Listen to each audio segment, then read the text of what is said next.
Instagram ఇద్దరు బాలికల జీవితాలను నాశనం చేసింది.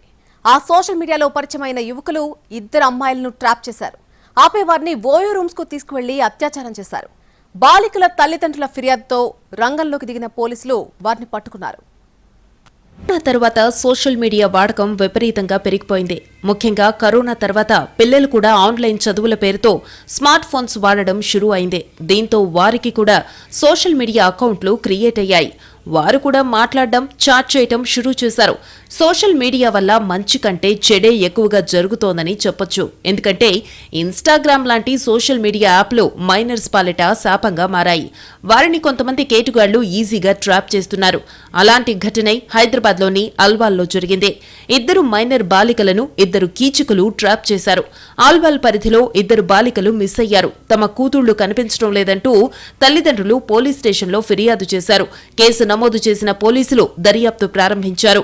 బాలికల మిస్సింగ్ కేసులో బిగ్ ట్విస్ట్ చోటు చేసుకుంది.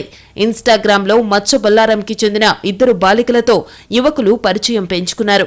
ఆ తరువాత వారిని ట్రాప్ చేశారు. గత 5 నెలల నుంచి బాలికలతో చాట్ చేస్తున్నారు. పరిచయం ముసుగులో దారుణానికి ఒడిగట్టారు. బాలికలకు మాయమాటలు చెప్పి ఓయో రూమ్ కి తీసుకెళ్లారు. అక్కడ ఇద్దరు యువకులు బాలికలపై అత్యాచారానికి పాల్పడ్డారు. మరోవైపు పిల్లల మిస్సింగ్ ఫిర్యాదుతో రంగంలోకి దిగిన పోలీసులు దర్యాప్తు షురూ చేశారు. చివరకు ఇద్దరు అమ్మాయిలు ఓయో రూమ్ లో ఉన్నట్టు గుర్తించారు. ఇద్దరు బాలికలను రక్షించారు. ఇక బాలికలను ట్రాప్ చేసిన యువకులను దమ్మాయిగూడకు చెందిన ఆకుల సాత్విక్, ఈసీఐఎల్ కు చెందిన కర్నాటి మోహన్ చంద్ గా పోలీసులు గుర్తించారు. ఈ కేసు ఇన్వెస్టిగేషన్ భాగంగా మేము వెరిఫై చేసే క్రమంలో ఇద్దరు మైనర్ బాలికలు ఈసీఎల్ ఏరియాలో ఉన్నట్టుగా మాకు కొద్దిగా ఇన్ఫర్మేషన్ అందిందండి. ఆడబోయి చూసుకునేసరికి ఒక రూమ్ లో ఇద్దరు అబ్బాయిలు అదుపులో ఉన్నట్టుగా మాకు తెలియడం జరిగింది.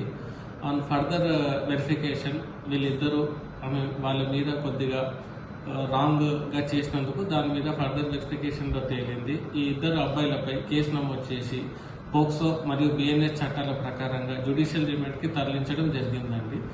ఇద్దరు యువకులపై ఫోక్సో చట్టం కింద కేసులు నమోదు చేశారు. ఓయో లాడ్జ్ నిర్వాహకుడిపైన కేసులు పెట్టారు పోలీసులు. సోషల్ మీడియా కారణంగా జరుగుతున్న దారుణాలు అన్నీ ఇన్ని కావు. పరిచయాలు పెంచుకుని ఆ తరువాత వంచిస్తూ మోసాలకు పాల్పడుతున్నారు.